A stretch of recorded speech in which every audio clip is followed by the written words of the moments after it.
இதனை தொடர்ந்து சுழலும் சொல்லரங்கம், அதற்கு இடையில்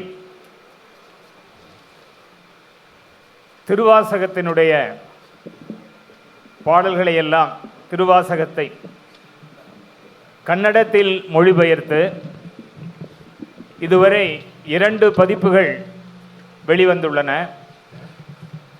இன்று 3வது பதிப்பாக அந்த முதல் பதிப்புகளில் உள்ள சில பிழைகளையும் திருத்தி, அது கன்னடத்தில் இருப்பதனால் கன்னடமும் தமிழும் தெரிந்த ஒரு அறிஞரை வைத்து அதனை பிழை திருத்தம் செய்து செம்மை பொருள் செவ்வனே வெளிப்படும்படியாக அந்த திருவாசகத்தை படைக்க வேண்டும் என்று இந்த 3வது பதிப்பு செம்மையாக வெளிவந்துள்ளது என்பதை உங்களுக்கு அன்போடு தெரிவித்து மகிழ்கிறோம்.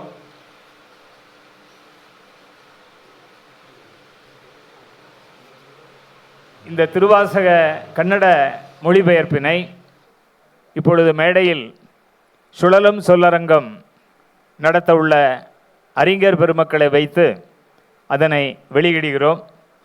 அதனை பெற்றுக்கொள்பவர்களே நாங்கள் அழைக்கின்றோம். நெறியாளராக மதுரை பொற்கழி கவிஞர், முதுபெரும் தமிழறிஞர், பேராசிரியர் சோசோமி சுந்தரம் ஐயா அவர்களை அன்போடு மேடைக்கு அழைக்கின்றோம். அதனைத் தொடர்ந்து இந்த சுழலும் சொல்லரங்கத்தில் பங்கேற்கக்கூடிய பேராசிரியர் முனைவர் அருணை பாலராவாயன் ஐயா அவர்களை மேடைக்கு அழைக்கின்றோம். அதனைத் தொடர்ந்து திருவையாறு சாம்பவ ஸ்ரீ வே ரமணன் ஐயா அவர்களை மேடைக்கு அழைக்கின்றோம். அடுத்து இந்த சுழலும் சொல்லரங்கத்தில் பங்கேற்கக்கூடிய பேராசிரியர் சைவ சித்தாந்த வித்யாநிதி சிவ சண்முகம் ஐயா அவர்களையும் மேடைக்கு அழைக்கின்றோம். இவர்களுடன் மெய்யன்பர்கள் அடியார் பெருமக்கள் எல்லாம் அவர்கள் தந்துள்ள திருவாசகம் தொடர்பான வினாக்கள் அவை இந்த மேடையில் வைத்தும் நம்முடைய கூட்ட அரங்கிலும் வைத்து தந்துள்ளார்கள். வலைதளம் மூலமாகவும் சைவம் ORG வலைதளம் மூலமாகவும் சில வினாக்கள் வந்துள்ளன. இவற்றை மெய்யன்பர்கள் அடியார்கள் அனைவருடைய சார்பாக இங்கே மேடையில் அமர்ந்த அந்த வினாக்களை தொடுக்க இருக்கக்கூடிய சைவம்.org திரு கணேஷ் அவர்களை மேடைக்கு அழைக்கின்றோம். இப்பொழுது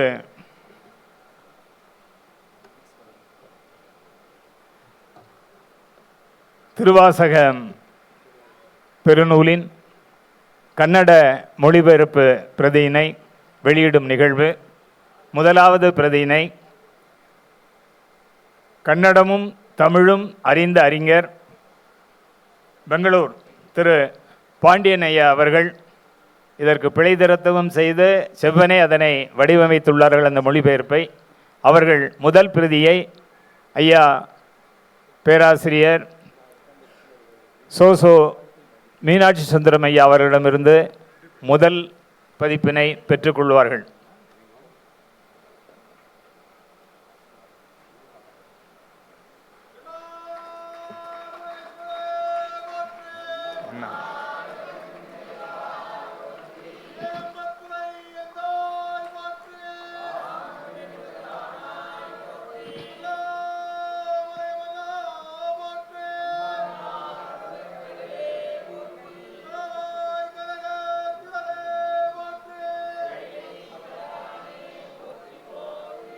அடுத்து திருப்பூர்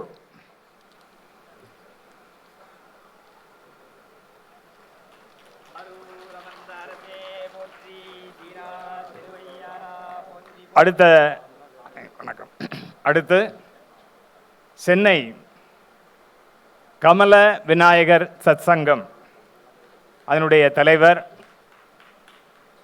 அந்த அமைப்பினை வைத்து பல்வேறு ஆன்மீக பணிகளை எல்லாம் ஆற்றி வருபவர் ஐயா அம்பலவாண மாணிக்க வாசகம் ஐயா அவர்கள் 3வது பிரதியை ஐயா திரு சாம்பவஸ்ரீ வே ரமணன் ஐயா அவர்களிடமிருந்து பெற்றுக்கொள்வார்கள்.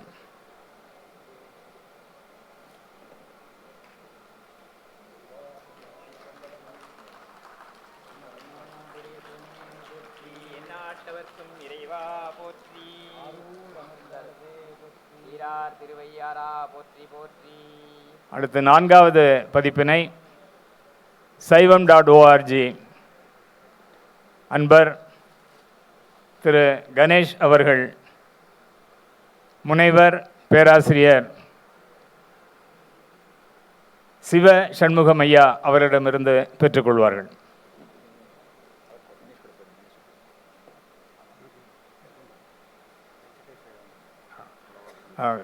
உளவார பணிக்குழு வெங்கடேஸ்வர ஐயா அவர்கள் பெற்றுக்கொள்கிறார்கள்.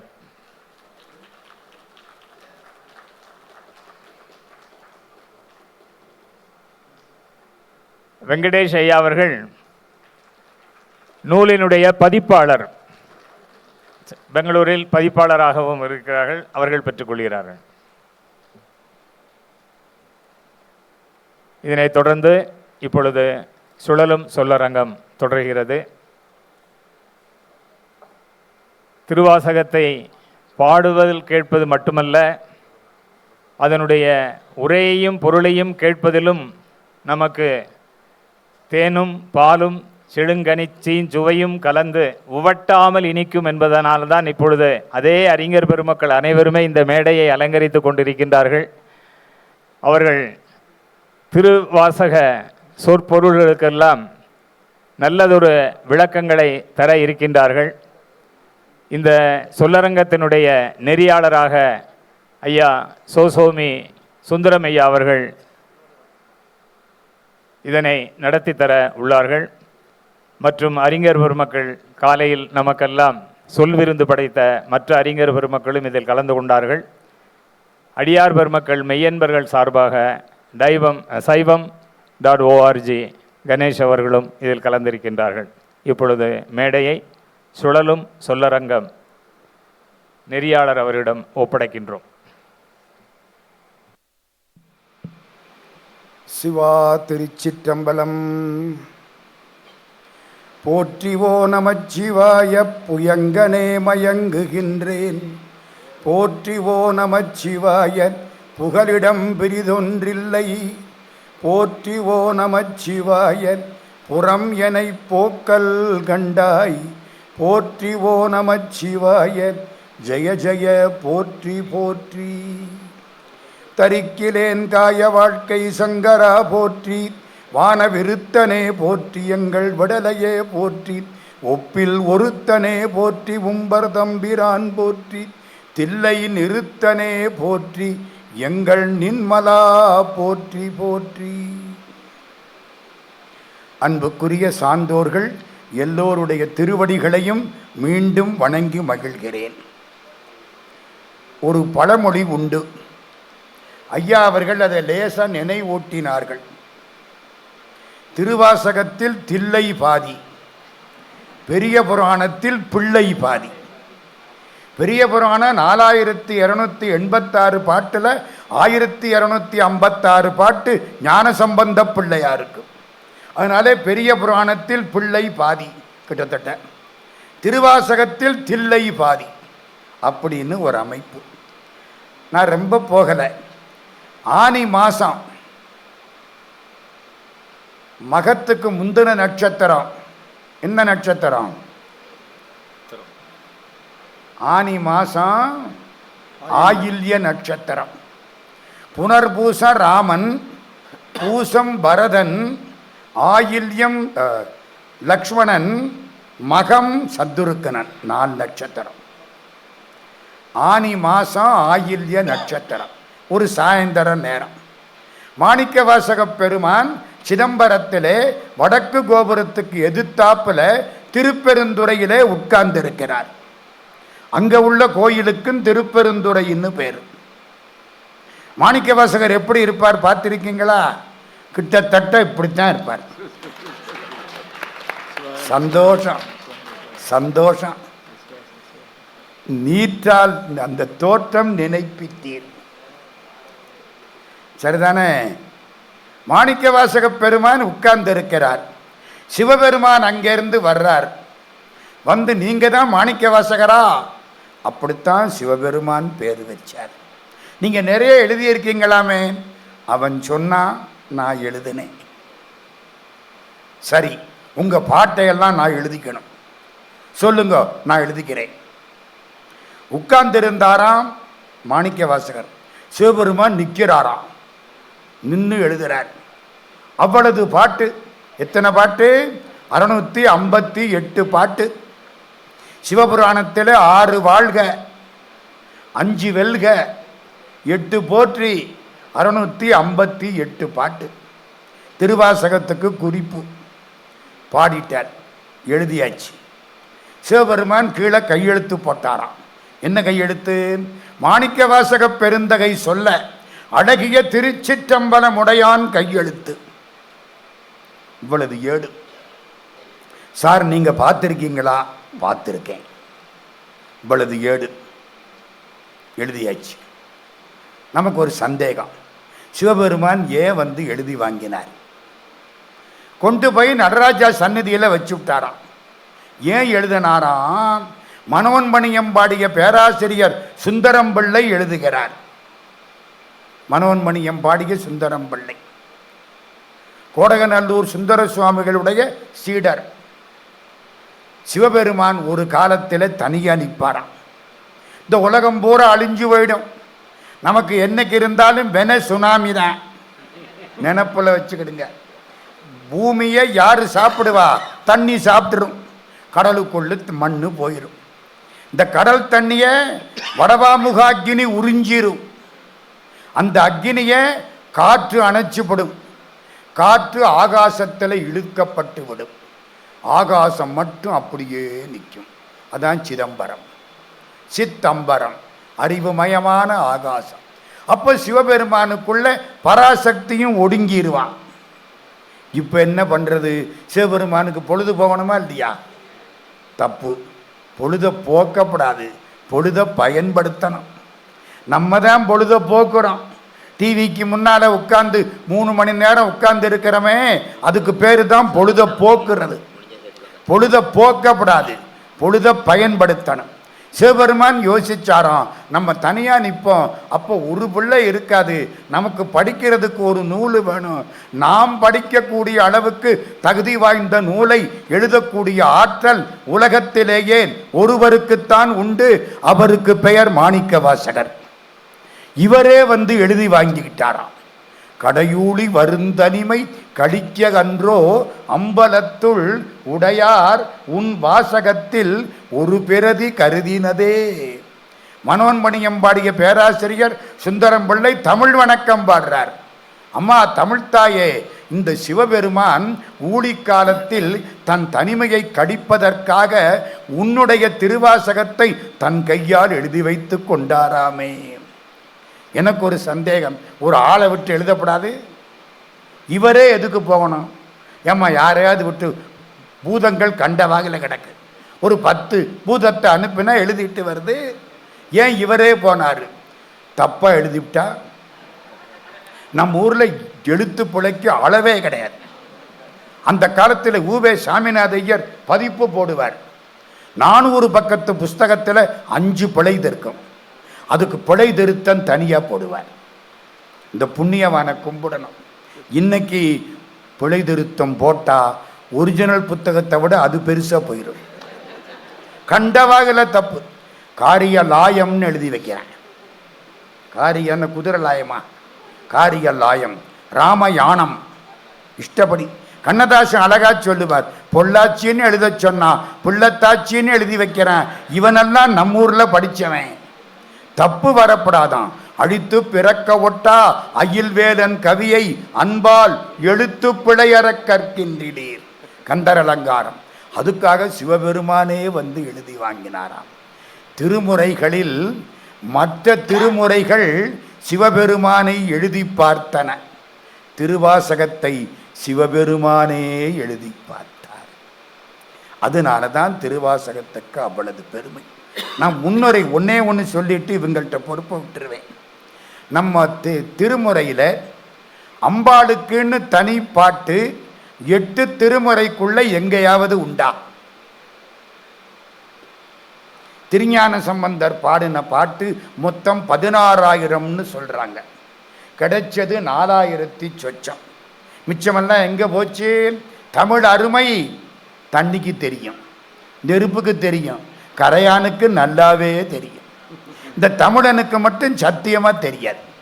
இவன் எல்லாம் அதை விட்டுட்டு படிச்சுக்கிட்டு உட்கார்ந்துருப்பேன். 4,000 பாட்டு கிடைச்சது. திருஞான சம்பந்தர் பாட்டுல அம்பாளுக்குன்னு ஒரு பாட்டு உண்டா? கிடையாது. அம்பாளை சொல்லிட்டு சிவபெருமானை சேர்த்துருவார். வேயுரு தோழி பங்கன். அப்ப பங்கன் வந்துடுவார். தோருடைய செவியன் எல்லாம் அவருக்குத்தான். தோடுன்னு ஆரம்பிச்சா செவியல்ல வரணும், செவியன் வந்து நிற்பார். அத்தனை பாட்டும் சிவபெருமானுக்குத்தான். அப்பர் சுவாமி தேவாரம் 49,000 பாட்டான். பதிகமேல் 700 பகருமா கவியோகி பரசனா வரசான பரம காரண ஈசன் 11ஆம் திருமுறை. 7 700 4,900 பதிகம். ஒரு பதிகத்துக்கு 10 பாட்டு. 4,900 × 10 49,000 பாட்டு அப்பர் சாமி. ஒரு பாட்டில் கூட அம்பாளுக்குன்னு தனியா பாட்டு கிடையாது.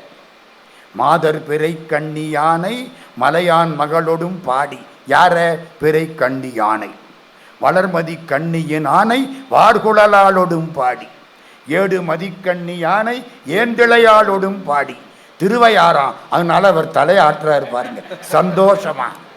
சாமி அருமையான பாட்டு. திருவையாத்துல அப்படி பாடின பாட்டு. அங்க போய் நின்று அதை பாடுங்க, கண்ணீர் கொட்டும். அப்படி அவரும் அம்பாளுக்குன்னு தனிப்பாட்டு கிடையாது. சுந்தரமூர்த்தி சுவாமி மொத்தம் 38,000 பாட்டான். கிடைச்சது 1020 என்னமோ அப்படித்தான். அவரும் எல்லாம் எங்க போவாரு? அம்பாள் கண்ணை கொடுப்பா. இவர் என்ன தெரியுமா பண்ணுவாரு? கால காலனை கம்பனெம்மானை காண கண் அடியேன் பெற்றவாறே. சிவபெருமானுக்குத்தான் பாட்டு.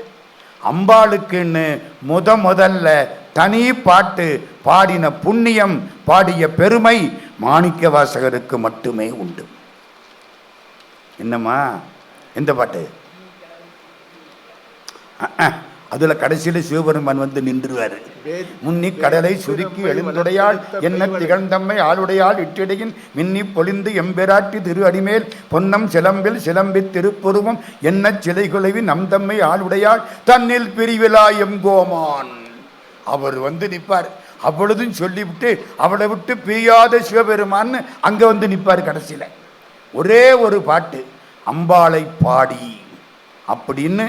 திருவாசகத்தில் 658 பாட்டில் ஒரு பாட்டு தான் அம்பாளுக்குன்னு ஆரம்பிச்சுது. திருமூலர் அதை தொடர்ந்து கிட்டத்தட்ட 300 பாட்டு அம்பாளுக்கு பாடினார். பராசு எந்த பாட்டு? திருவாசகத்தில். இவ்வளவு நேரம் காலையிலேருந்து வந்து உட்கார்ந்துருக்கீங்கள்ல, இங்கே வர்ற பொழுது உங்களுக்கு எவ்வளவு அறிவு இருந்ததோ, இங்கேருந்து போகிற பொழுது அந்த அறிவு கொஞ்சம் கூடுனாத்தானே சாரதா அம்மாவுக்கு சந்தோஷமா இருக்கு. வயிறு கூடிருச்சு, என்னமோ போட்டோம் அடித்தான். அறிவு கூட வேண்டாம். எந்த பாட்டு? திருவம்பாவை. சக்தியை வியந்தது. அதுல எந்த பாட்டு? நான் சுருக்கி கொண்டாந்துட்டேன். காதார் குளையாட பைம்பூன் கலன்னாட கோதை குழல்லாட வண்டின் குழாமாட சீதப்பு நல்லாடி சிற்றம்பலம்பாடி வேத பொருள் பாடி அப்பொருளாமா பாடி சோதி திறம்பாடி சூழ்கொன்றைத்தார் பாடி ஆதி திறம்பாடி அந்தமாமா பாடி பேதித்து நம்மை வளர்த்தெடுத்த பெய்வளை தன் பாதத்திறம்பாடி. பெய்வளையின் கணவன் தன் பாதத்திறம்பாடி இல்லை. பெய்வளைனா என்ன அர்த்தம்? வளைகள் அணிந்த பராசக்தி. பேதித்து நம்மை வளர்த்தெடுத்த பெய்வளை தன் பாதத்திறம்பாடி ஆடேலோர் எம்பாவாய். மாணிக்க வாசக சுவாமி. அதனால தான் திருவாசகம் என்பது பெண்களுக்குரியதுன்னு காலம்பரவே சொல்லி வச்சேன். மனசால பெண்ணாக மாறினால் ஐயா அற்புதமாக அதுக்கு தோழின்னு ஒரு வார்த்தையை வச்சு அற்புதமாக அந்த கட்டடத்தை தூக்கி நிறுத்தினார். போதும், நான் அப்படி பேசிக்கிட்டு இருக்கக்கூடாது. இது கருத்தரங்கம். இதில் ஒரு 3 பேர் இருக்கிறாங்க. நீங்கள் எல்லாரும் கூட கலந்து இருக்கிறீங்க. உங்கள் சார்பில் அவர் உட்கார்ந்துருக்கார். புரியுதா? இவங்க 3 பேரும் திருவாசகத்தில் இப்பொழுது அவர்களுடைய கருத்துக்களை சிலவற்றை சொல்வார்கள். சுழலும் சொல்லரங்கம். இது சொல்லரங்கம் தான், சுழலாது. ஏன்னா பாதியை கீழே பேர் போட்டிருக்கு பாருங்க, சிந்தை மகிழ சிவபுராணத்தை உரைக்கும் அடியார்கள். அவங்க பங்கெடுத்துக்க போகிறாங்க. உங்கள் வினாக்களுக்கெல்லாம் முடிஞ்ச அளவுக்கு நாங்கள் 4 பேரும் விடை சொல்ல போகிறோம். இப்போதைக்கு இவங்க 4 பேரும் சில கருத்துக்களை 3 பேர் நீங்கள் அப்புறம்தான் வரப்போறீங்க. எல்லாரும் 3 பேரும் ஒரு 10 மணித்துளி அளவில் தங்கள் கருத்துக்களை சொல்ல, அதை மற்றவர்கள் விரிக்கலாம், விளக்கலாம், என்ன வேணாலும் பண்ணிக்கலாம். நடுவரை மட்டும் விட்டுறணும். புரியுதா? நம்ம 3 பேரையும் பார்த்துக்கலாம். இது இறைவனுடைய கட்டளை. மிக நல்ல ஒரு அமைப்பு. இப்பொழுது முதலாவதாக நம்முடைய பேராசிரியர் சிவ சண்முகம் அவர்கள் தன்னுடைய கருத்துக்களை, திருவாசகத்தினோடு தொடர்புடைய கருத்துக்களை உங்களுக்கு முன்னால் வைக்கிறார்கள். அவர்களை மிகுந்த பணிவன்போடு அழைக்கிறோம்.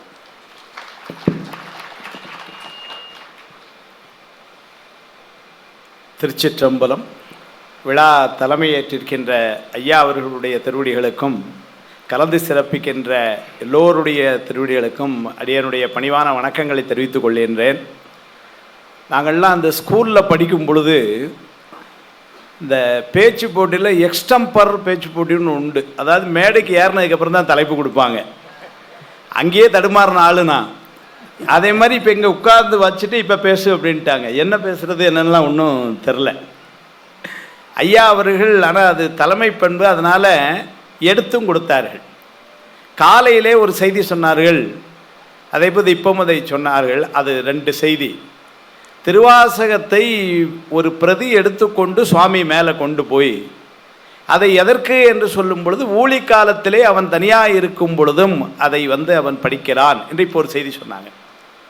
பூலோகத்தில் முதல்ல இதை படித்ததா ஒரு வரலாறு சொல்லும் பொழுது, அது ராமலிங்க வள்ளலாருடைய வரலாற்றை காலையில் சொல்லி ஒரு சிறப்பை காட்டினார்கள். எனக்கு தெரிஞ்சு கல்யாணத்தன்னைக்கு திருவாசகம் முழுசும் படித்தாலும் அந்த ஆளாக தான் இருப்பார்னு நினைக்கிறேன். இல்லைங்களா? அதுதான் உண்மையான தேன் நிலவு. திருவாசகம் என்னும் தேன், மற்றதெல்லாம் பொய் நிலவு. அது ஒண்ணுதான் தேன் நிலவு. ஆமா, ஏன்னா கசப்பு பொருள் அதுக்கப்புறம் அண்டவே இல்லை. நான் யாரைன்னு சொல்லலை, அவர் தனியாகவே இருந்துட்டார். அதனால திருவாதூர் அடிகள் புராணத்தில் ஒரு செய்தி சொல்வார். இந்த மாணிக்க வாசகர் சொல்ல சுவாமி அதை பிரதி எடுத்துக்கொண்டு மேலே போய் பின்னாடி அது ஊழி காலத்துக்காக பத்திரப்படுத்தி வைக்கிறது ஒன்று. எதற்கு அவரே எழுதினார், அதை ஐயா சொன்னாங்க, பிழை இல்லாமல் எடுத்துகிட்டு போய் என்ன பண்ணாராம். இப்போ ஐயா சொன்னாங்க பாருங்கள், அங்கே இருந்த நிறைய கணங்கள் தேவர்கள் அவர்கள் முன்னிலையிலே எடுத்து சுவாமி முழுவதையும் வாசிச்சு காமிச்சாங்கிறார். தேவர்களுக்கு மாணிக்க வாசகர் சொன்ன திருவாசகத்தை கொண்டு சேர்த்த பெருமான் நம்முடைய பெருமான். அது ஒரு செய்தியை சொல்றார். அதனால நான் அடிக்கடி நினைக்கிறது உண்டு, இன்னைக்கு நிறைய அமைப்புகள் திருவாசக முற்றுவல் நாங்கள் தான் முதல்ல செஞ்சோம், நாங்கள் 1000 படை செஞ்சிட்டோம், நாங்கள் 1974 ஆரம்பித்தோம். முதல்ல திருவாசக முற்றுவல் பண்ணது சுவாமி தான். அது அங்கே போய் செய்திருக்கிறான் அப்படின்னு அது காலையில் ஐயா சொல்லும் பொழுது அந்த நினைவு வந்தது. அதே போல் நிறைய நுட்பமான இதுகளெல்லாம் காலையில் ஐயா சொன்னது போல செம்பொருள் துணிவு என்று பொருள் காணுகின்ற இடங்களிலே திருவாசகத்தை பற்றி நான் மதியம் உணவிடைவில் கூட ஐயாட்ட பேசிக்கிட்டு இருக்கும்போது சொன்னேன், திருவாசகம் ஓதுதற்கு எளிது, உணர்வதற்கு அரிது என்று சொன்னாங்க. தேவாரத்தை விட கூட திருவாசகம் பயில்வதற்கு ரொம்ப எளிமையாக இருக்கும். ஏன்னா வார்த்தைகள் எல்லாம் ரொம்ப அம்மையே அப்பா ஒப்பிலாமணிய, இதில் என்ன பொருள் வேணும், அம்மைக்கு அம்மா அப்பாவுக்கு அப்பான்னு எழுதணுமா, ஒன்றும் இல்லை. ஆனால் நிறைய இடங்களில் எவ்வாறு பொருள் கொள்வது என்பதில் பெரிய சிக்கல்கள் வருது. ஏன்னா அவ்வளவு நுட்பமாக மாணிக்க வாசகருடைய மனநிலையிலே ஒத்திருந்து யாராவது சொன்னாதான் அது பொருள் புரியும். அப்படி யாருமே இல்லை. ஐயா அவர்கள் இப்போ ஒரு பாட்டை சொன்னாங்க, அம்மாவுக்குன்னே பாடின பாட்டு அப்படின்னு சொல்லிட்டு, காதார் உளையாட வைம்பூன் கலனாட கோதை உளலாட வண்டின் குலாமாட சீத புனலாடி சிற்றம்பலம்பாடி வேத பொருள்பாடி அப்பொருள் ஆமாபாடி சோதி திறம்பாடி சூழ்கொன்றை தார்பாடி ஆதி திறம்பாடி அந்தமா மாபாடி. அடுத்தால ஒரு வார்த்தை போடுறாரு, பேதித்து நம்மை வளர்த்தெடுத்த பெய்வளையினர். பேதித்துன்னு சொன்ன பொதுவாக எப்படி வரும்னா, எனக்கு இவர்களுக்கு கருத்து பேதம் அப்படின்னா வித்தியாசம்னு ஆகிடும். பேதித்து அப்படின்னு சொன்னால் எனக்கும் அவர்களுக்கும் கொஞ்சம் இடைவெளி அதிகம்னு ஆகிடும். ஆனால் அம்மாவை சொல்லும் பொழுது அப்போ பேதித்துன்னு அம்மா நம்மை விட்டு விலகணுங்கிறதே இல்லையே. அப்படி விலகி நின்னதா சொன்னால் அப்புறம் அடுத்த வார்த்தை என்ன பண்ணாருன்னா வளர்த்து எடுத்துன்ட்டார். அதே அருமையாக உரையாசிரியர்கள் எல்லாம் பெரியவங்க, அவருடைய தந்தையார் போன்ற பெரியவர்கள்லாம் எழுதுனதுனால இப்போ எங்களை மாதிரி குழந்தைகளுக்கெல்லாம் அது புரியுது. அம்பாள் இந்த உயிருக்கு இறைவனுடைய சக்தி தான் அம்பாள். அருளது சக்தியாகும் அரண் தனக்குங்கிறார் சித்தியார். எத்திரம் நின்றான் ஈசன் அத்திரம் அவளும் நிற்பள்ங்கிறார். அதனால பெருமான் கருணையினால நமக்கு ஆட்கொள்கின்ற அல்லது எல்லா கேவல நிலையிலிருந்து கூட வருகின்ற பொழுதெல்லாம் பெருமானுடைய செயல் என்பது அங்கு சக்தியினுடைய செயலாக வருகிறது. அதில் பேதித்து என்பது இந்த மலத்தோடு கட்டுண்டிருக்கின்ற நம்மை திரோதான சக்தியாய் நின்று நம்மை இந்த உலகத்தில் ஈடுபட செய்வதுன்னு எழுதினாங்க.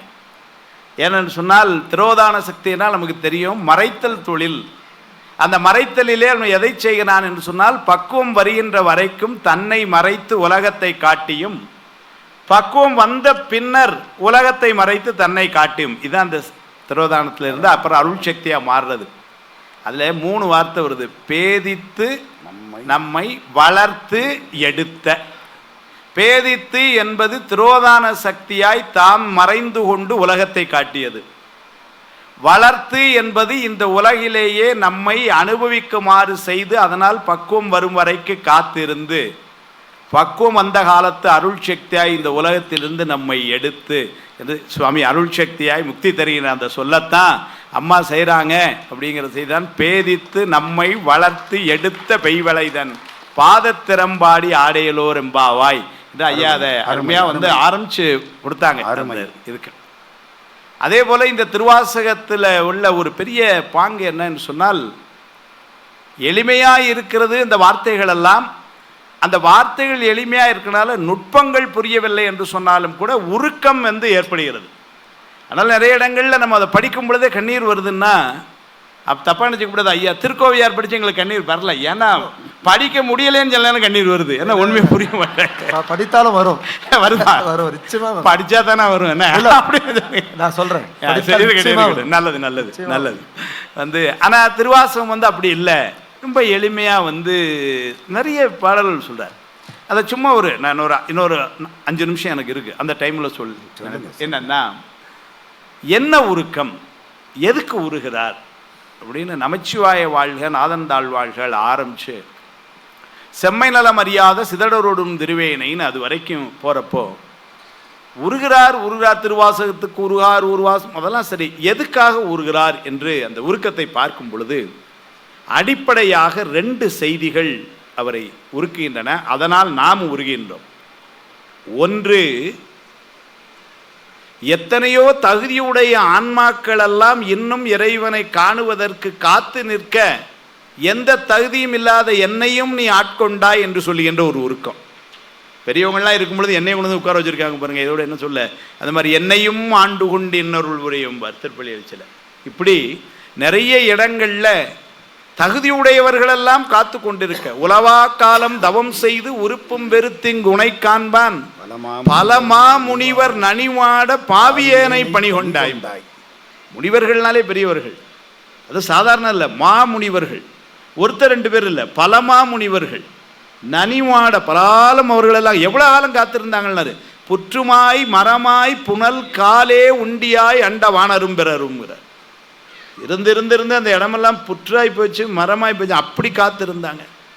என்ன மாதிரி ஆள்னா உடனே கேட்பான், அவ்வளோ நேரம் காத்திருந்தாங்கன்னா அங்கே சாப்பாட்டுக்கு வழி என்னன்னு சொல்கிறார். உண்டியாய் எது ஒன்றுன்னாரு காலேனாரு. புனலும் புனல்லாம் நீர்.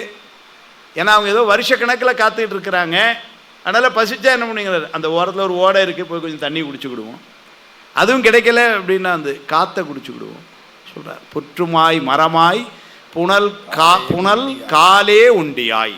புனல்லாம் நீர், காலெல்லாம் காற்று. அப்படி இருந்து காத்து கொண்டிருந்த அந்த முனிவர்களெல்லாம் கூட காத்து நிற்க பாவியேனை பணிகொண்டாய்கிறார். வெள்ளம்தாள் விரிசடையாய் விடையாய் விண்ணோர் பெருமானே என கேட்டு வேட்ட நெஞ்சாய் பள்ளம்தாள் உருபுணலில் கீழ் மேலாக பதைத்து உருகும் அவர் நிற்க என்னை ஆண்டாய்க்கிறார்.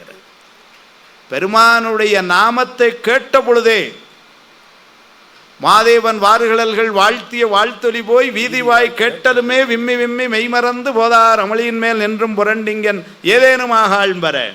அது மாதிரி பெருமானுடைய நாமத்தை கேட்ட அளவிலேயே உருகுகின்ற, அவனுடைய சடையிலே கங்கையை தாங்கி இருக்கின்றான் என்று அந்த சடையினுடைய சொல்லும் பொழுதே கூட கேட்டுட்டு இருக்கும் அப்படியே கண்ணில் புல் புல் புல் புல் கண்ணீர் வந்துடுதான். வெள்ளம்தாள் விரிசடையாய் எங்கள் பெருமான் இடபகானத்தில் வருவார்னு விடையாய் தேவர்களுக்கும் தலைவன் எங்கள் பெருமான் தான் விண்ணோர் பெருமானே என கேட்டு வேட்ட நெஞ்சாய். அந்த நீர் எப்படி வருதுன்னு ஒரு சொல்ல பாருங்க. பள்ளம்தாள் உருபுணலில் கீழ் மேலாக. இந்த அணையிலெல்லாம் தண்ணி திறந்து விட்டானா அது கீழே அப்படி மேலே வரும். ஏன்னா அவ்வளோ வேகம் அவ்வளவு வரும். இவர்களுக்கு அந்த கண்ணில் தண்ணீர் எப்படி வருதான் அப்படி வருதான்.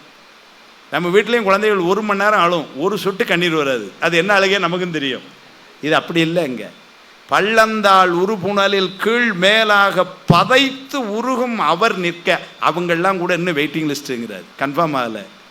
அவர் நிற்க என்னை ஆண்டாய்க்கும்பார். இப்படி பல்வேறு அடியவர்கள் பெரியவர்கள் எல்லாம் முன்னீர் ஆதியமெல்லாம் முனிருளாம் 100 கோடி இமையோர் தாம் நிற்ப தண்ணீர் எனக்கருளிங்கிறார். 100 கோடி தேவர்கள் எல்லாம் காத்து நிற்க எனக்கு அவன் திருநீர் அணிவித்தான்னு சொன்னான். இப்படி தகுதி இல்லாத என்னை ஆட்கொண்டான். இது ஒரு உருக்கம். இன்னொரு உருக்கம் நம்ம காலையில் சிந்திச்சது போல அந்த பிரிவாற்றாமை என்று சொல்லி தில்லைக்கு வான் என்று சொல்லிட்டு போனது. அங்கே போகிறப்பவெல்லாம் திருப்பெருந்துறை தான் நினைக்கிறார் ஐயா. அப்போ அதை வலியுறுத்தினார். தில்லையில் போய் சொல்லும் பொழுதும் திருப்பெருந்துறை தான் நினைக்கிறார், கழுக்குன்றத்தில் பாடும் பொழுதும் திருப்பெருந்துறை தான் நினைக்கிறார். அந்த நினைப்பு அந்த ஒரு உருக்கம் இருக்கு பாருங்க. அது முழு முதலே ஐம்புலனுக்கும் மூவர்க்கும் எந்தனக்கும் வழிமுதலே இல்லைங்களா? நின் பழடியார் வான் திரள் குழுமிக் எழுமுதலே அருள் தந்து இருக்க இறங்கும் கொல்லோ என்னும் அழும் அதுவே அன்றி. காலையிலே சொன்னேன், முகத்தை காட்டுனாரு, ஒரு வார்த்தை பேசுனாரு, வான்னாரு, ஒன்றும் நடக்கலை. சிறிதன் முகம் நோக்கினார், நடக்கலை. அதனால் இப்போ என்ன செய்ய முடியும் எங்களால்னாரு, ஒரு வாரமாக உட்காந்து அழுது தவிர வேறு என்ன முடியும். அப்படியே சொல்லி உருகிறார். அருள் தந்து இருக்க இறங்கும் கொல்லோ என்று. ஒரு நாள் என்னைக்காவது நீ வருவப்பா, இந்த இந்திரா நகர்லேயே ஒரு வாரமாக உட்காந்துருக்கிறேன், என்னைக்காவது வருவேன்னு அப்படின்னு இறங்கும் கொல்லோ எனும் அழும் அதுவே அன்றி மற்ற என் செய்கேன். வேற என்ன பண்ண முடியும் எங்களால் அதனால் அப்படியெல்லாம் ஒரு உருக்கத்தை நிறைய பண்ணார்.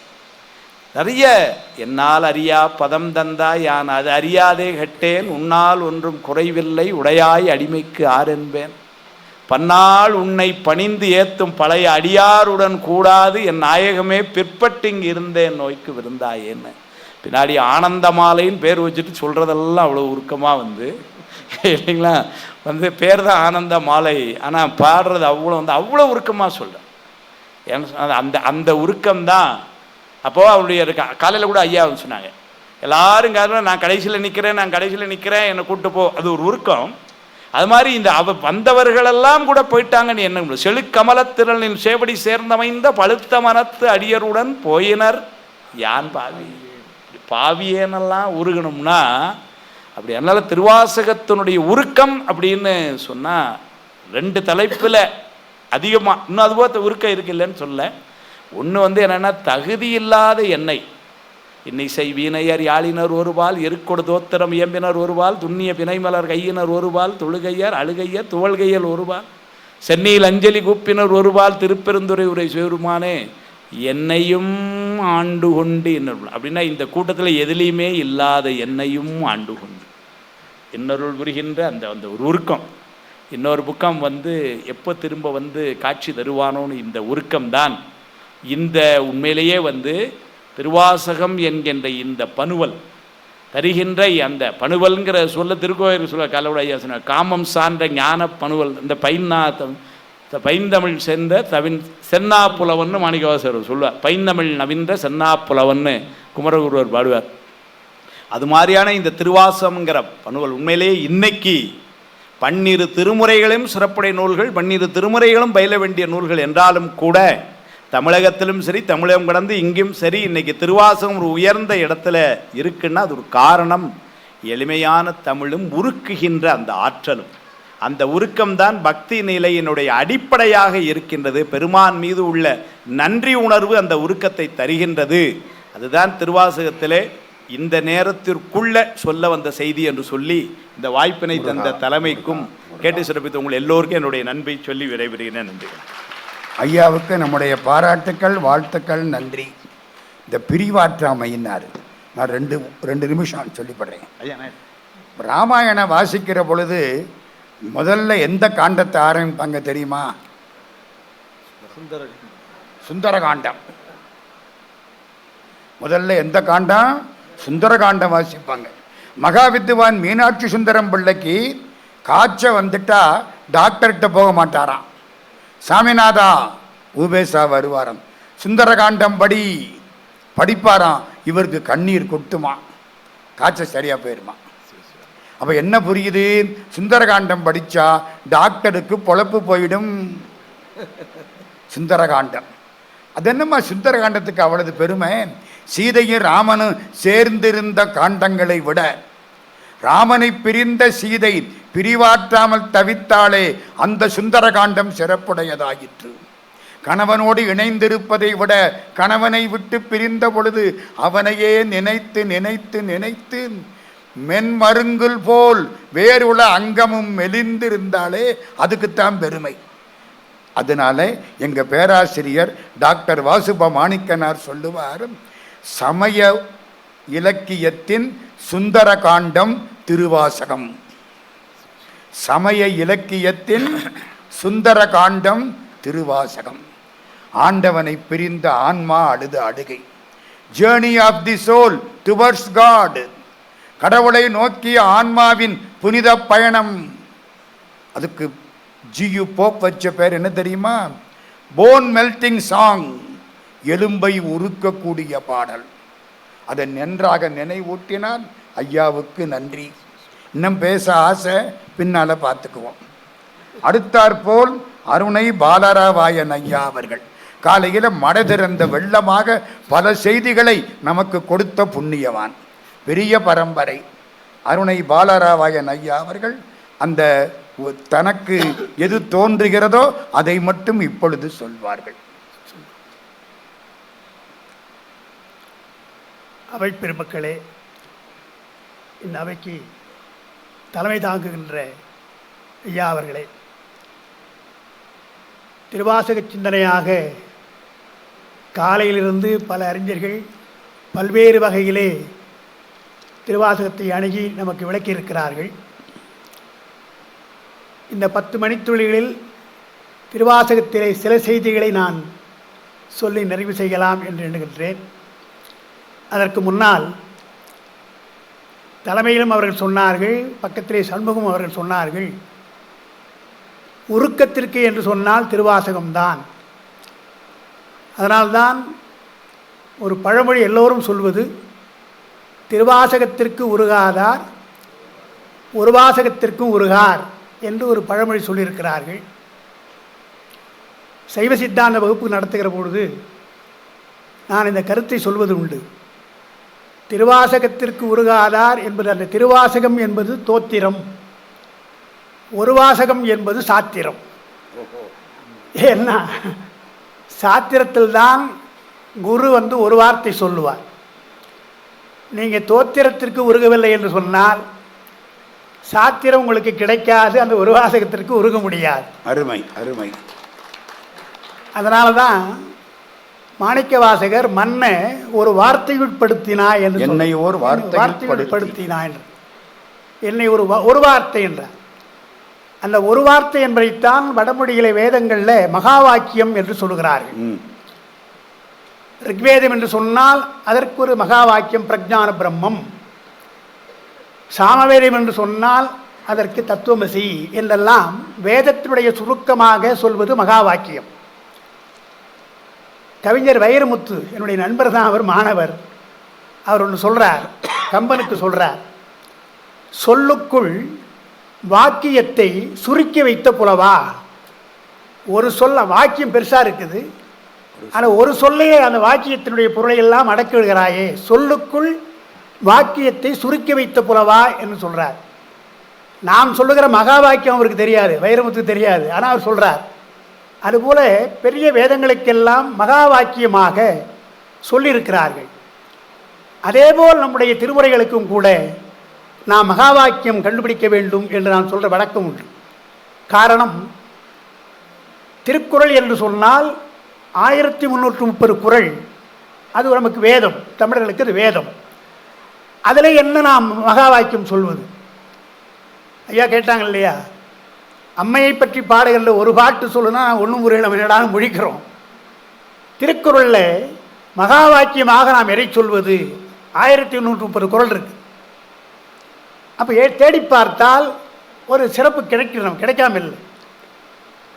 மனத்துக்கள் மாசிலன் ஆதல், அது ஒன்றுதான் மகா வாக்கியம். ஏன்னா எல்லாம் மனசில் இருக்கிற குற்றத்தை போக்க வேண்டும். அதை இன்னும் விளக்கிறார், திருக்குறள் விளக்கிறார். தன்னஞ்சறிவது பொய்யற்கன்னு சொல்கிறார், உள்ளம் சொல்கிறார், நெஞ்சம் சொல்கிறார், மனம் சொல்கிறார், எல்லாத்தையுமே வள்ளுவர் சொல்கிறார். இந்த மனத்துக்கண் அழுக்குன்றார் என்ன என்றால், மாசுன்னு எதை சொல்கிறார் என்றால், அழுக்காறு, அவா, வெகுளி, இன்னாச்சொல் 4 சொல்கிறார். அதை வரிசைப்படுத்துகிறார். அழுக்காறு வந்தால் உங்களுக்கு அவா வரும், ஆசை வரும். அவா வந்தால் அது கிடைக்கவில்லை என்றால் வெகுளி வரும். வெகுளி வந்தால் கடிஞ்சொல் வரும். அப்போ இந்த 4ல் கடிஞ்சொல் ஏன் வருகிறது? வெகுளியால் வருகிறது. வெகுளி ஏன் வருகிறது? ஆசையால் வருகிறது.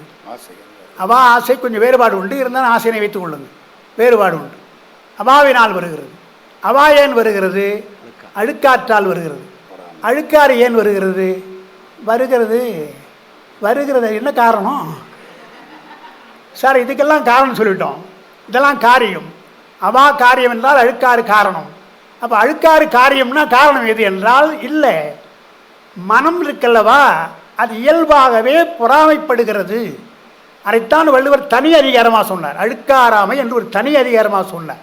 இந்த குற்றம் நீங்கினால், அழுக்காறு என்ற மரம் நீங்கினால், அதுதான் மனத்துக்கள் மாசீலன் ஆதல் என்று ஒரு விளக்கியிருக்கிறார். அதே போல் 3000 பாட்டு நமக்கு திருமந்திரம். 3000 பாட்டில் எல்லாரும் சொல்கிற பாட்டு தான், எல்லாரும் சொல்ல தெரிந்து கொள்வது தான். அதில் மகா வாக்கியம் என்றால் அன்பே சிவம், அன்பே சிவம் என்பதுதான் மகா வாக்கியம்.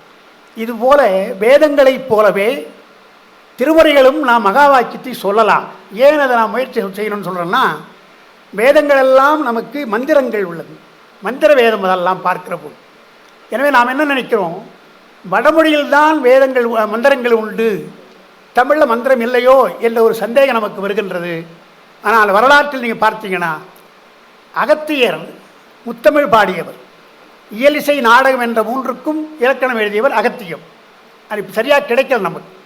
அகத்தியருக்கு மாணாக்கரை புதிய மலையிலே மாணாக்கராக இருந்தவர் தொல்காப்பியர். 12 பேர், அதில் தொல்காப்பியர் ஒருவர்.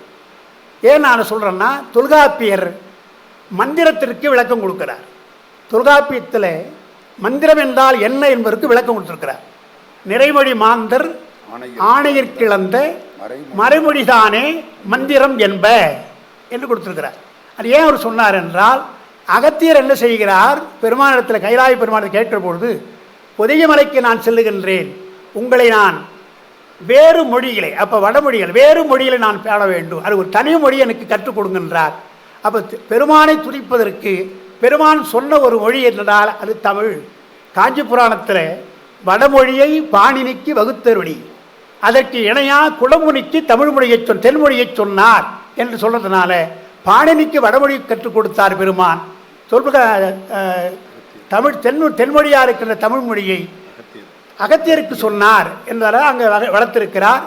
கம்பன் பாடுகிற பொழுது என்று முள தென்தமிழ் எம்பி இசை கொண்டான் என்று அகத்தியரை சிறப்பிக்கிறார் பார்க்கிறோம்.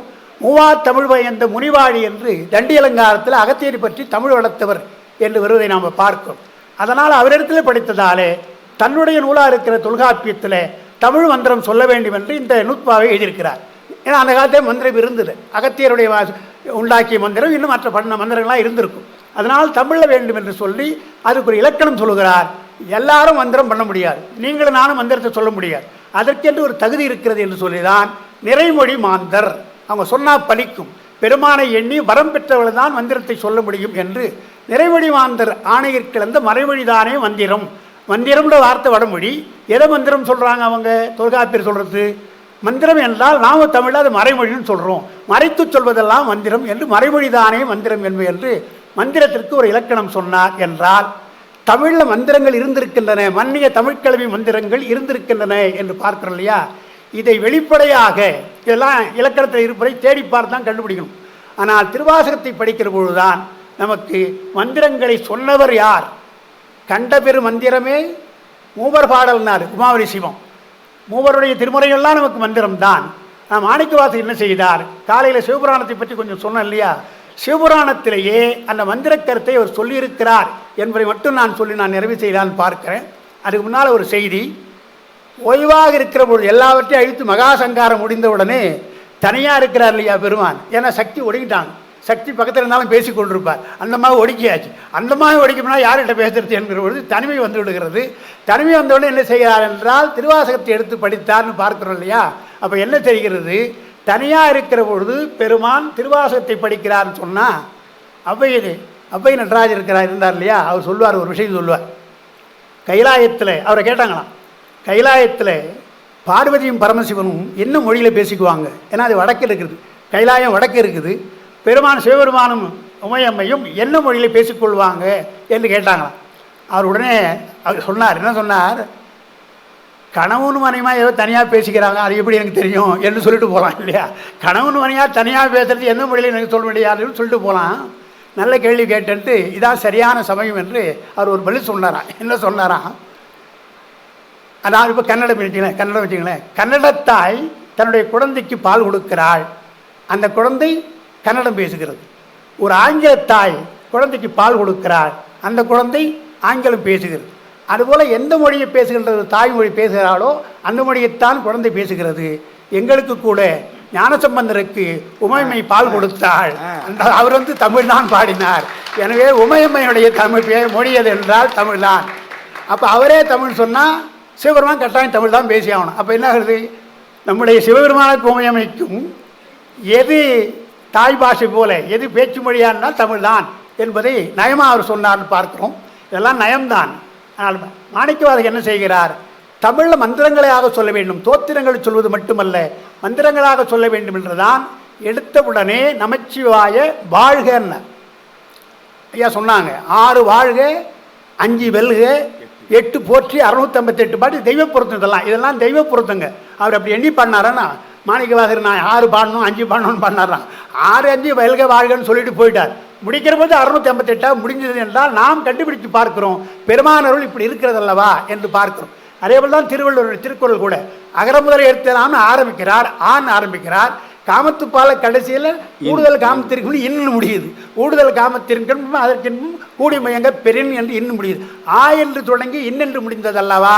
எனவே தமிழ் எழுத்து தான் அது இருக்கிறது. எனவே தமிழ் எழுத்துக்குள்ளே அடங்கிவிட்டு திருவள்ளுவருடைய திருக்குறள் என்று தான் நயமாக சொல்கிறது தான். திருமுறைக்கு நம்ம சொல்கிறோம், தோளுடைய செவியின் என்று ஓ என்று ஓங்காரத்தை ஆரம்பித்தார், உலகலாம் என்று முடிகிறது 12ஆம் திருமுறை.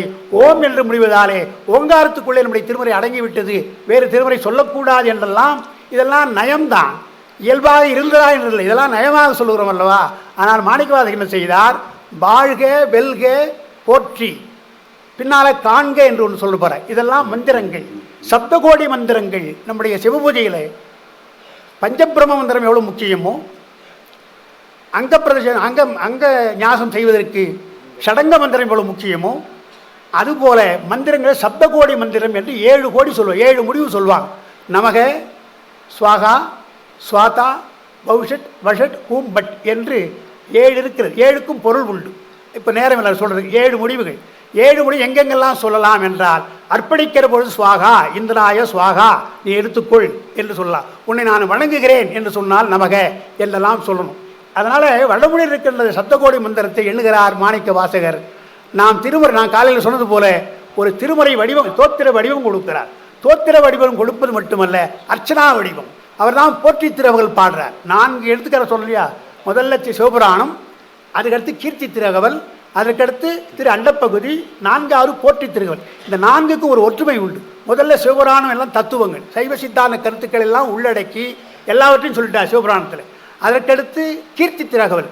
கீர்த்தி திருவள்ளுவ பல தலங்களை சொல்கிறார். பல தலங்களை சொல்லி என்னென்ன அற்புதங்கள்லாம் நிகழ்ந்தது என்றெல்லாம் சொல்கிறார். என்றால் தலங்களுடைய சிறப்பை சொன்னதால் தான் பின்னாலே வந்த ஞானசம்பந்தர் போன்றவர்கள் எல்லாம் கஷேத்திர கோவை பாடினாங்க. கஷேத்திர திருத்தாண்டகம் அப்பர் பெருமான் பாடியிருக்கிறார். ஊர்த்தொகை என்று சுந்தரர் பாடியிருக்கின்றார். பின்னால் 11ஆம் திருமுறையில் ஐயடிகள் காடவர் குணா கஷேத்திர சிவவெண்பா என்று திருவெண்பா என்று பாடியிருக்கிறார். அதனால் கீர்த்தி திருவள்ளுவர் கஷேத்திரங்களை பற்றி சொல்லியிருக்கிறார். திரு அண்டப்பகுதியில் தன்னுடைய அனுபவங்களை சொல்லியிருக்கின்றார். போற்றி திருவள்ளுவர் ஏன் சொன்னார் என்றால், அர்ச்சனை செய்கின்ற பொழுது நீங்கள் இனிமேல் போற்றியை சொல்லுங்கள் என்று தமிழில் மந்திரங்கள் வேண்டும், தமிழில் அர்ச்சனை வேண்டும் என்ற ஒரே காரணத்தினால்தான் போற்றி திருவள்ளுவர் பாடினார். அங்கே பின்னால் நிறைய பாடினார். சிவபுராணத்தில் என்ன செய்தார் என்றால், அவங்க சொன்னது போல போற்றி முதல்ல வாழ்கன்னு, நமச்சிவாய வாழ்கன்னு எடுத்தார். ஏன்னா அது மூல மந்திரம். ஏன் அதை சொல்கிறார் என்றால், அதுக்கு எத்தனையோ காரணம் சொல்கிறாங்க. முதல் காரணம், அது பெருமானுடைய பெயர். நந்தி நாமம் நமச்சிவாயவே. பெயர் எத்தனையோ 1000 பேர் இருக்கலாம். அவர் 1000 பேர் சொல்லி தெல்லேனும் கொட்டவன் சொல்லலாம். ஆனால் அவருக்கு என்ன பெயர் என்றால் 5 எழுத்து தான் அவருக்கு பெயர்.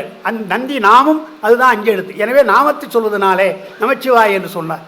அதற்கடுத்து நமச்சிவாய் என்ற 5 எழுத்தில் பதி பசு பாசம் என்று சைவ சித்தாந்தம் சொல்லுகின்ற 3 பொருளும் அதில் இருக்கிறத பார்க்கிறோம். அது தூல பஞ்சாட்சரமாக நாம் கற்றுக்கொள்ள வேண்டும். முதல்ல சமய தீட்சைக்கு உரியது தூல பஞ்சாட்சரம் என்று இத்தனை விஷயங்களை வைத்து முதல்ல அது வாழ்க அவருக்கு சொன்னது உபதேசமாக செய்தது நமச்சிவாய் பெருமான் உபதேசித்தார். எனவே அது வாழ்க என்று சொல்லிட்டு, நாதன் என்றால், நாதன் என்ற சொல்லுக்கு அந்த இடத்துல பொதுவாக நாதன்னா தலைமைன்னு அர்த்தம், தலைவன் அர்த்தம். நாதன் என்றால் தலைவன் தான் பொதுவாக. அது நம்ம மாதிரி இருக்கிற ஆன்மாக்களுக்கெல்லாம் பெருமான் தலைவனாக இருக்கிறான். நாம் அதை உணர்ந்தவோ உணரவில்லையோ அவன் தலைவனாக இருக்கிறான் என்பதால் நாதன் தாழ் வாழ்க என்று சொன்னார். காரணம் என்னென்னா, நாதன் என்பது திருவடி. இவர் சொன்ன மாதிரி பேதித்து நம்மை வளர்த்தெடுத்த பெய்வளைனார் இல்லையா, திருவடி என்பது திருவருள். அது நுட்பமாக புரிந்து கொள்ளக்கூடிய சூக்குமாக இருக்கிற பொருள். அது சாதாரண மக்களுக்கு தெரியாது. ஆனால் நமச்சிவாய் என்பது மந்திர வடிவம். வடிவமாக இருப்பதாலே பெருமானுடைய உருவத் திருமேனியாக உண்மை விளக்கம் சொல்லுகிறது நமச்சிவாய். எனவே உண்மை வடிவத்தை தெரிந்து கொள்வதற்காகத்தான் தூல வடிவமாக மந்திர வடிவமாக நமச்சிவாய சொன்னார். நாதந்தாள் என்பது சூக்கம் வடிவம் என்பதனாலே திருவடி அல்லவா, எனவே சூக்கமாக சொன்னார் என்பது ஒரு பொருள். தெரியாதவர்களுக்கெல்லாம் அவன் நாதன் என்றால் தலைவன். அவனை நாம் மதித்து ஞானகுருவாக எண்ணினால் அப்பொழுது அவன் நாதன் என்றால் குருன்னு அர்த்தம். மாணிக்கவாசகருக்கு குருவாக வந்தான். எனவே நாதன் என்றால் அவர் தன்னை குருவாகத்தான் எண்ணி பாடுகிறார், நாதன் சொல்றார்.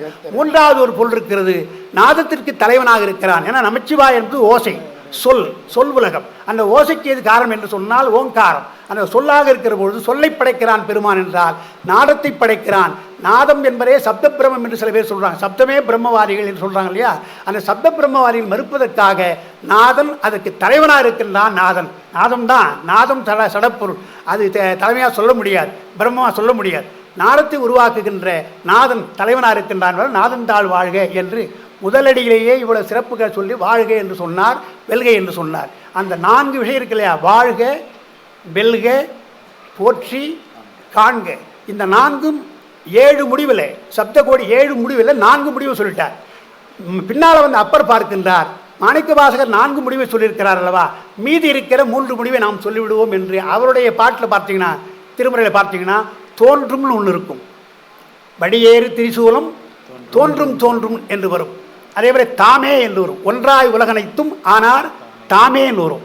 தோன்றும் என்பது ஒரு முடிவு, தாமே என்பது ஒரு முடிவு. அடுத்து கடைசியாக சொல்கிறது போலும் என்று ஒன்று. போலும், கொடுப்பர் போலும், 1000 கொடுப்பர் போலும் வருது இல்லையா, அந்த போலும் என்றால் ஒரு முடிவு. இந்த மாதிரி முடிகின்ற தேவார அடிகள் எல்லாம் மந்திர பாகங்கள். நாமே கூட தேர்ந்தெடுத்து பார்க்கலாம். தேர்ந்தெடுத்து பார்த்து நமக்கு ஏற்றது, நமக்கு விருப்பமானது, நமக்கு என்ன தேவையோ அந்த வேண்டுகோளோ அதை கேட்டாற்போல் இந்த வரிகள்லாம் படித்தீங்கன்னா அவையெல்லாம் மந்திர முடிவுகளாக இருக்கிறது என்று சொல்லி அது போதாது என்று தான் போற்றித்திருவர்கள் சொன்னார் இல்லையா. போற்றித்திருவர்கள் சொன்ன பொழுது அப்புறம் வருமா போற்றி திருத்தாண்டகம்னு நிறைய பாடினார். இவரும் பாடியிருக்கார். ஒன்று தான் பாடினார் போற்றி திருக்குறள். ஆனால் சிவபுராணத்தில் என்ன பண்ணிட்டார்? ஈசனடி போற்றி, எந்தையடி போற்றி, தேசனடி போற்றி, சிவன் சேவடி போற்றின்னு சொன்னார் இல்லையா? இந்த 4 எடுத்துக்கிறேன் முதல்ல. ஈசன், எந்தை, தேசன், சிவன் 4 சொல்லியிருக்கிறார். முதல்ல ஈசன் என்று சொன்னால் தலைவன் அர்த்தம். எல்லா உயிருக்கும் தலைவன். ஈசனவன் இயல்பானான் சாடலோ, இயல்பாக தலைவனாக இருக்கிறான் என்றால் ஈசன் என்றால் தலைவன். அப்போ அவன் தலைவன் என்றால் நாம் எல்லாம் அடிமை. எனவே அவன் தலைவன், நான் தாசன் என்றால் அது தாசமார்க்கம். ஈசனடி போற்றி என்று சொன்னால் சைவத்தில் சொல்லப்படுகின்ற தாசமார்க்கம், அப்பருடைய மார்க்கம். அதை முதல்ல சொல்கிறார். எந்தையடி போற்றி என்று சொல்கிறார், எங்களுடைய அப்பா. அப்பா என்று சொன்னால் நான் அவனுக்கு மகன். எனவே சற்புத்திர மார்க்கம். தேசு என்று சொன்னால் ஒளி அர்த்தம். அது வடமொழி தான். தேஜஸ் என்பதுதான் தேசுநூறு. தேசு என்றால் ஒளி. ஒளியாக தியானிக்கின்றவர் யார் என்றால் யோகிகள். யோகிகள் என்பதால் சகமார்க்கம். அது தேசனடி போற்றி. சிவன் சேவடி என்றால் சிவன் என்றால் மங்களம்.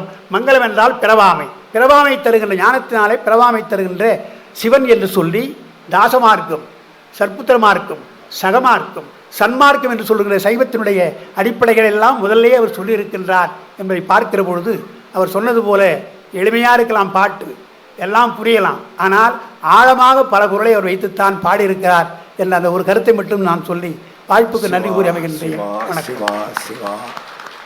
கடலுக்குள் விழுந்து முத்தெடுத்து கொடுத்திருக்கிறார். முத்து குளித்தவருக்கு நன்றி. என்ன சிவபெருமானும் அம்பாளும் எந்த மொழியில் பேசினாங்களா? தமிழ்லையா? இந்த முருகப்பெருமான் சிவபெருமானுக்கு ஓங்காரத்தின் பொருள் சொன்னார்ல, நினைப்பிருக்க சுவாமி மலையில் அவர் எந்த மொழியில் சொன்னார்? கொன்றை சடையர்க்கு ஒன்றை தெரிய கொஞ்சி தமிழில் பகர்வோனே. திருப்புகழ். கொன்றை சடையர் சிவபெருமான், ஒன்று ஓம். கொன்றை சடையர் கொன்றை தெரிய கொஞ்சி தமிழில் பகர்வோனே. நான் இனிமேல் பேசப்படாது, நேரம் ரொம்ப ஆயிடுச்சு. ஐயாவுக்கு நன்றி. இப்போ நம்ம திருவையாறு சாம்பவ ஸ்ரீ ரமணன் ஐயா அவர்கள் எவ்வளவு சுருக்கமாக பேசலாமோ அவ்வளவு சுருக்கமாக பேச வேணும். பெரியவர்களே, அடியனுக்கு முன்னாடி பேசிய பேராசிரியர்கள் இருவரும் உருக்கம் என்பதை பற்றி சொன்னார்கள். ஐயா சண்முகம் ஐயா சொன்னார், பொருள் புரியுதோ இல்லையோ திருவாசகம் உருக்கிவிடும். அது அதனுடைய சிறப்பான பண்பு. அப்படி உருக்கத்தையே நோக்கமாகவும் பயனாக கொண்டிருக்கிற திருவாசகத்தில் முதல் அடியை வச்சுக்கிட்டு உருகிற மனசை உரைய வைக்கிற மாதிரி மந்திரம் தந்திரம் எல்லாத்தையும் ஐயா சொல்லிட்டார். இதிலிருந்து என்ன தெரியுது அப்படின்னு கேட்டால், உருக்கம் என்ற அந்த பண்பு இருக்கின்றது, அது திருவாசகத்தில் மேலோங்கி இருக்கின்றது. ஏனைய திருமுறைகளில் இல்லை என்பது இல்லை. திருவாசகத்தில் அதோடைய கான்சன்ட்ரேஷன் இருக்கு. விஞ்ஞானபூர்வமாக பார்த்தா கான்சன்ட்ரேஷன். அப்பர் பெருமானுடைய தேவாரத்தை எடுத்துப்போம். அவர் சொல்கிறாரு, உன்னை மறந்தே இருந்து உனக்கு இனியவனாக இருக்கின்ற என்னை பெருமானே நீ மறந்துடாத. இதுக்கு என்ன பொருள்? நின்னை மறந்து எப்பொழுதும் நினக்கு இனிதாயிருக்கும் என்னை மறக்கப் பெறாய் எம்பிரான் உன்னை வேண்டியது.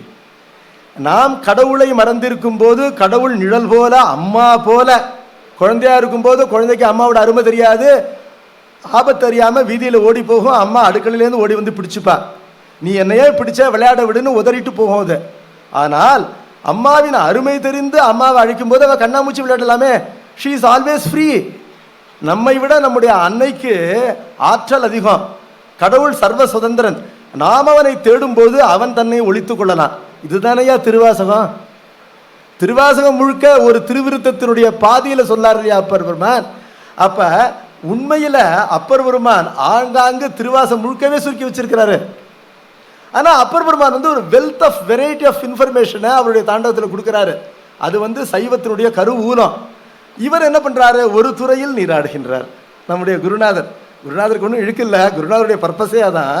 அவர் ஒரு துறையில் நீராடுகின்றார். இருந்தாலும் அதில் ஏகப்பட்ட மந்திரமெல்லாம் இருக்குது. சிவமந்திரம் இருக்குது, உடையாள் ஒன்றன் நடு இருக்கும், அதெல்லாம் அப்படிலாம் இருக்குன்னு பார்க்குறோம். இப்பொழுது இங்கே உருக்கம் என்பது கான்சன்ட்ரேஷனாக இருக்குது. இந்த உருக்கம் யாருக்கு கிட்டும்னு பார்ப்போம். ஜியு போப்புக்கு கிட்டியது. இப்பொழுது திருவாசகம் யாரை உருக்கும் என்று சொன்னால், ஏற்கனவே சாமிகிட்ட அன்பு இருக்கு, ஆனால் கொஞ்சம் அப்படி இலைமறைவு காய்மறைவாக இருக்கு, மறந்து போயிருக்கோம். இதையும் சொல்றார் திருவாசகத்தில், காணுமது ஒழிந்தே நின் திருப்பாதம் கண்டு கண் கலிகூற பேணுமதொழிந்தேன் பிதற்றுமதொழிந்தேன் பின்னையம் பெருமானே தானுவே அழிந்தேன் நின் நினைந்துருகும் தன்மை என் புன்மைகளால் காணுமதொழிந்தேன் நீ இனிவரினும் காணவும் நாணுவனே என்ற நிலையிலே இருப்பவனை நிச்சயமாக உருக்கும். சந்தேகமே இல்லை. என்ன பொருள்னா, நாமெல்லாம் குழந்தையா இருக்கும்போது நமக்கு இருந்த கடவுள் நம்பிக்கை இன்னைக்கு இருக்கா? சத்தியமா எனக்கு இல்லை. அம்மா சாமின்னு சொன்னா, அப்பா சாமின்னு சொன்னா அப்படியே நம்பி அம்மா அப்பாட்டையே சாமி எனக்கு கனவுல வந்தார்னு சொல்ற தைரியம் நமக்கு இருக்கு. அது பொய்யுரை என்று அன்புரை. அது பொய் இல்லை, குழந்தை பொய் சொல்லல, சாமியை நிஜமாவே நினைச்சுட்டு இருக்குது. அந்த போல பாமர பக்தி நமக்கு இல்ல. வளர வளர உலக மாயினால யான் எனது என்ற புறா அகப்பற்றுக்கள்லாம் சேர்ந்து நம்ம அழிச்சிருச்சு. அதான் பார்க்குறோம். அந்த நிலையில திடீர்னு சாமி தன்னை உணர்த்தினான் என்று சொன்னால், பெருமானே நீ என் வீட்டுக்கு வராத, நீ வந்தாலும் எனக்கு உருகின்ற உள்ளம் இல்லை, உன்னை பார்க்கறதுக்கு நான் வெட்கப்படுவேன், எனக்கு அந்த இது வேண்டாம் என்று கேட்கிறோம். அப்ப ஏற்கனவே இறைவன்கிட்ட ஒரு அன்பு இருக்கின்ற உயிரை செம்மையாக உருக்க வல்லது திருவாசகம். அதற்கு கடவுள் பிறை அணிந்திருக்க வேண்டும், ஒரு பாகத்தில் அம்பாள் இருக்க வேண்டும், புலித்தோல் இருக்க வேண்டும், கையில சூலம் இருக்க வேண்டும் என்பது இல்லை. ஒருவனுக்கு கடவுள் உண்டு என்ற எண்ணம் இருந்தாலே போறோம். வேதா தான் சொல்லுது, அஸ்தி பிரம்மேதி சேத் வேத. கடவுள் உண்டு என்று நினைப்பவன் திருவாசகத்தால் இருக்கப்படுவான். அதற்கு எடுத்துக்காட்டு ஜியு போப். அவர் சிவனை வழிபடாவிட்டாலும் கடவுள் உண்டு என்ற உறுதியான நம்பிக்கை உள்ள இருந்த காரணத்தினால திருவாசகத்தை படித்து அங்கேயே தங்கிவிட்டார். தங்கி பின்னாடி சொல்றார், Sivan is never appealed to in vein அப்படிங்கிறார். என்னன்னா, சிவபெருமான்கிட்ட கேட்டு அது பலிக்காம போகாது. அந்த அளவுக்கு சிவனுடைய வலையில அவர் அழுவலையில் அவர் சிக்கினார் என்று சொன்னால், அப்பாலும் அடிச்சிருந்த அடியாராக ஆயினார்னு சொன்னா, ஏற்கனவே இறை நம்பிக்கை உள்ளவனை திருவாசகம் உருக்கும், இறை நம்பிக்கை இல்லாதவனையும் மூவர் தேவாரம் உருக்கும். இறை நம்பிக்கை இல்லாதவனையோ மூவர் தேவாரம் இறை நம்பிக்கையை உண்டாக்கி உருக்கும். அதனுடைய ஸ்டேட்டஸ் வேற. ரெண்டாவது, இப்ப உருக்கம் திருக்கோவிலார் படிக்கும்போது உள்ள உருகலேன்னு சொன்னார். நிச்சயமா உள்ள உருகும். படிக்க ஆரம்பிக்க எப்படின்னு பார்ப்போம். இப்போ ஒரு நம்ம திராட்சை பழத்தை போடுறோம், உடனேயே இனிப்பை உணர்கிறோம். மாம்பழத்தை கொஞ்சம் தோலியை, ஏன்னா கசப்பு தோலி நிறையா இருக்கும், தோலியை நீக்கி தான் சாப்பிடணும். ஆஸ்திரேலியன் கிரேப்ஸ்னா அதில் கொட்டை கூட இருக்காது, துப்புறத்துக்கும் வேலை இல்லை, அப்படியே சாப்பிட்றது அசிமிலேட்டர் எல்லாம் ஐஸ்கிரீம் மாதிரி வாயில் வச்சா வயதுக்கு போயிடும். மாம்பழம் கொஞ்சம் சிரமப்பட வேண்டியிருக்கு, வெவ்வேறு கனிகள் சிரமப்பட வேண்டியிருக்கு. ஈச்சம்பழத்தில் சில பழம் பெருசாக இருந்து சுவை கம்மியாக இருக்கிறதுலாம் இருக்குது. பலாப்பழம்னு ஒன்று இருக்குது, அதுக்கு ஏகப்பட்ட முள்ளு கொடுத்துருக்கேன், அதை அறுக்கிறதுக்கு கையில் எண்ணெயை தடவிக்க வேண்டியிருக்கு, கத்தி வேண்டியிருக்கு. இருந்தாலும் பெரியோர்கள் கருதுவது சுவையான் மிக்கது, தேனோடு அந்த பலவின் கனியை சேர்த்து சாப்பிடும்போது அந்த ஆனந்தத்திற்கு ஏனைய இணையாகவில்லை என்று பார்க்கிறோம். உருக்கம் என்பது நினைந்து நினைந்து நினைந்து உருகின்ற நிலையிலே திருக்குவையார் உங்களை ஆக்கும். ஒரே ஒரு எடுத்துக்காட்டு சொல்றேன். பாங்கர் கூட்டம் என்ற அந்த அதிகாரத்தில் களவிலே தலைவியை பெற்ற தலைவன் தெய்வத்தால் அந்த கூட்டம் நிகழ்ந்தது என்கிற காரணத்தினால மீண்டும் நிகழ்வதற்கு பேங்க் பேலன்ஸ் வேணும், வினை பயன் வேண்டும். ஒரு செக்கு போடுறோம், அந்த செக்கு பாஸ் ஆகிடுது, அடுத்த செக்கும் பாஸ் ஆகும் அப்படிங்கிற நம்பிக்கை இருக்கலாம், பேலன்ஸ் இருந்தால் தான் பாஸ் ஆகும். இப்பொழுது அந்த தலைவியை மீண்டும் அடைவதற்காக என்ன பண்ணுறான், அவன் பாங்கனை தேடுகின்றான். பாங்கர் கூட்டத்தினால தலைவியை மீண்டும் பார்க்கும் பொழுது அவன் அந்த தலைவியை எப்படி பார்க்குறான், தன் உயிரை போல் பார்க்கின்றான்.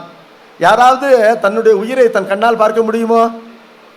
நம்ம உடம்பையும் பார்க்க முடியாது, உடம்பின் நிழலை கண்ணாடியில் பார்க்கலாம், மேக்சிமம் உடம்பை பார்க்க முடியாது.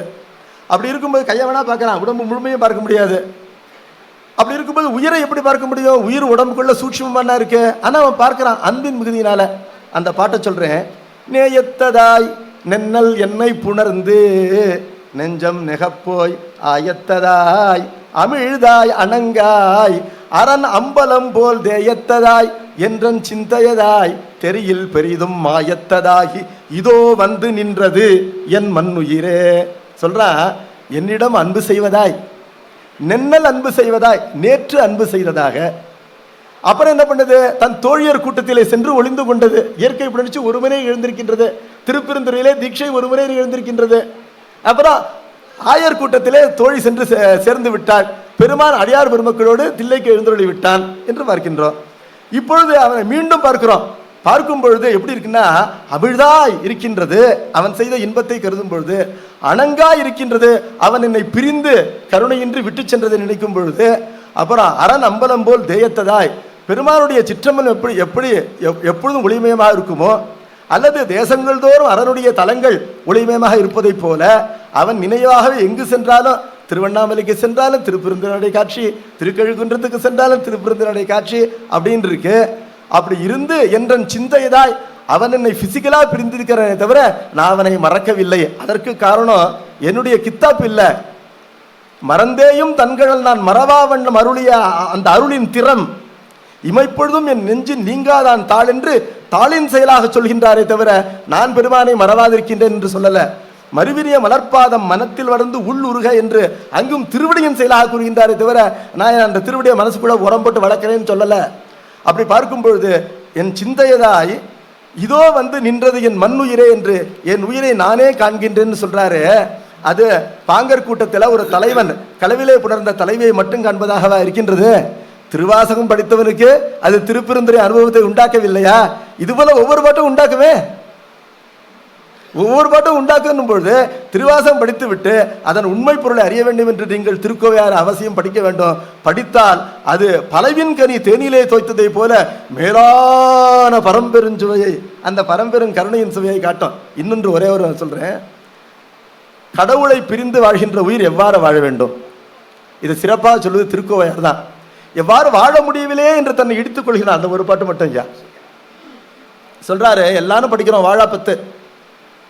பண்ணின்னேர் மொழியாள் பங்க நீயல்லால் பற்று நான் மற்றிலேன் கண்டாய், திண்ணமே ஆண்டாய் சிவபுரத்தரசே திருப்பெருந்துறையுரை சிவனே, எண்ணமே உடல்வாய் முக்கொடு செவிகண் என்று இவை நின்கனே வைத்து மண்ணின் மேல் அடியேன் வாழ்கிலேன் கண்டாய் வருகை என்று அருள் புரியாயே. இதற்கு மேலிருந்து வரை எல்லாரும் என்ன பொருள் சொல்றாங்கன்னா, பெருமானே இந்த பூமியில என் எண்ணம் உடல் வாய் முக்கு எல்லாம் உங்ககிட்டே வச்சிருக்கிறேன், அதனால எனக்கு உன்னை பிரிந்து வாழ முடியாது, நீ உடனே வருகை என்று அருள் புரியாயன்னு சொல்றாங்க. நேர் எதிர்மாறான பொருள், பாடலுக்கு நேர் எதிர்மாறான பொருள். ஒரு அன்பான மனைவி துபாயில் இருக்கிற வீட்டுக்காரருக்கு ஃபோன் பண்றா, உன்னையே நினைச்சிட்டு இருக்கேன், எத்தனை நாள் நினைச்சிட்டு இருப்பேன்னு தெரியாது, என்ன நீ அருகில் இருக்கும் பொழுது எனக்கு உன்னை மறந்திருப்பதற்கு சாதனம் இல்லை, நீ தொலைவில் இருக்கும் போது உன்னை முனைந்து நினைக்க வேண்டியிருக்கின்றது, அது தெரியாம நான் டிவி பார்த்தேன், பக்கத்து வீட்டுக்காரோட பேசினேன் அப்படின்னு சொல்லி நான் கெட்டு போயிட்டா நீதான் பொறுப்பு, நீதான் பொறுப்பு. உன்னை பிரிந்திருக்கின்ற நிலையிலே நான் எப்படி வாழ வேண்டும், மண்ணின் மேல் அடியேன் எப்படி வாழ வேண்டும்னா, எண்ணமே ஏகாரம் உம்பை பொருள் தருகின்றது, எண்ணமும் அர்த்தம். எண்ணமே உடல் வாய் மூக்கொடு செவி கண் என்று இவை எல்லா இந்திரியங்களையும் கரணங்களையும் உன்பால் வைத்து வாழ வேண்டும். அங்கனம் வாழ்கிலேன் என்ற காரணத்தினாலே வருகை என்று அருள் புரியாயே, நீ என்னை கூப்பிட்டுக்க, இவ்வாறு என்னால் வாழ முடியவில்லை என்று தன்னுடைய ஒரு வீக்னஸை சொல்றார். அதை சொல்லும் பொழுது திருக்கோவையார் என்ன சொல்றாங்கன்னா, பொருள் வரைபொருட் பிரிதல்னு ஒரு அதிகாரம். பெண்ணை திருமணம் செய்து கொள்வதற்காக அந்த காசு சம்பாதிச்சுன்னு வரதுக்காக போகிறாங்க. பழங்காலத்தில் காசு கொடுத்தா தான் பெண்ணை கொடுப்பாங்க, அதுக்கு கன்யா சுல்கம் என்று பெயர். காசு சம்பாதிக்கிறதுக்கு பேருக்கார வீட்டுக்காரர் அந்த பிரிவை தாங்க முடியல. பிரிவை தாங்க முடியாத பெண் என்ன பண்ணுறா, நோய்வாய்ப்படுகின்றாள். நோய்வாய்ப்பட்ட உடனே உறவினர்கள்லாம் இந்த நோய்க்கு என்ன காரணம், குலதெய்வமாகின்ற முருகனுக்கு செய்ய வேண்டிய அந்த வழிபாட்டை செய்யவில்லை என்று சொல்லி அதுதான் காரணமான கட்டி வித்தியை கூப்பிட்டு கேட்குறாங்க. கட்டி வித்தி என்பவள் என்னன்னா ஜோசியம் சொல்றவ. அவ பார்த்துட்டு அவளுக்கு உண்மை தெரியும், இவள் களவிலே ஒருவனை புணர்ந்திருக்கிறான்னு, என்றாலும் இவளுக்கும் அவனுக்கும் அவப்பெயர் ஏற்படாமல் இது முருகனால் ஏற்பட்ட நோய் என்று வேண்டுமென்றே பொய் சொல்கின்றாள். அவள் பொய் சொல்கின்றாள் பேராசிரியர் கேட்கும் பொழுது, பொய்மையும் வாய்மை இடத்த புறதீர்ந்த நன்மை வழக்கும் என்று அவள் சொன்னது பொய்யில்லை அப்படின்னு சொல்லிட்டார். இப்பொழுது முருகனால தான் இந்த நோய் வந்திருக்குன்னு சொன்னோன்னே முருகனுக்கு என்ன பண்ணணும், எல்லாரும் குடிச்சிட்டு முருகனுக்கு விழா எடுங்க, வெண்மறி அறுக்க நல்லா ஆடு அறுத்து முருகனுக்கு படைக்கலாம் என்று முனையும் பொழுது வேலன் புகுந்து வெறியாடுக வெண்மறி அறுக்க வேண்டாம், உயிர்கொலை வேண்டாம், நீ குடிச்சிட்டு நீ கூத்தாடு, ஆனா உயிர்கொலை வேண்டாம் என்று அந்த பெண் நினைக்கும் பொழுது என்ன சொல்றா, இப்ப இவர்கள் முருகனுக்கு வழிபாடு செய்து அதனால் என்னுடைய நோய் தீரவில்லை என்று சொன்னால் அதான உண்மை. நோய் முருகனால் ஏற்படலையே, நோய் யாரால் ஏற்பட்டிருக்கின்றது, தென்னன் பெருந்துரையானால் ஏற்பட்டிருக்கின்றது. அந்த நோய் முருகனால் தீராது. அது தீராத வழி தென்னன் பெருந்துரையானுடைய தென்னன் பெருந்துரையானுக்கு அவப்பெயர் வரும். என்ன அவப்பெயர் வரும்னு கேட்டா, நாடவர் நந்தம்மை யார்ப்பா அற்ப நாமும் அவர்தம்மை யார்ப்பா அற்ப பெருமான் ஆட்கொண்டான் என்ற பழி அவனுக்கு வரும். நல்லா இருந்த பொண்ணை கெடுத்துட்டானே அப்படிங்கிற பழி தென்னன் பெருந்துரையானுக்கு வரும். தென்னன் பெருந்துரையானுக்கு பழி வாராத வழி, பழி வாரா வகை இந்த முருகனங்கு, முருகனால் ஏற்பட்ட அணங்கு என்று சொல்லப்படுவது நீங்காதிருக்க விரும்புகின்றேன். ஆனால் ஒரு கால் இவர்கள் வேலன் புகுந்து வெறியாடவும் என்னுடைய நோய் நீங்கிவிட்டால் என்னாதும் துறைவனுக்கே. அது ஏன் என்னாவேன், நான் எம்பெருமானே மறந்து விட்டேனோ. இதெல்லாம் இந்த பொருள் எல்லாம் உண்மையான திருவாசக பொருள். இதெல்லாம் திருக்கோவையார் படிக்காம எப்படிங்கயா புரியும்?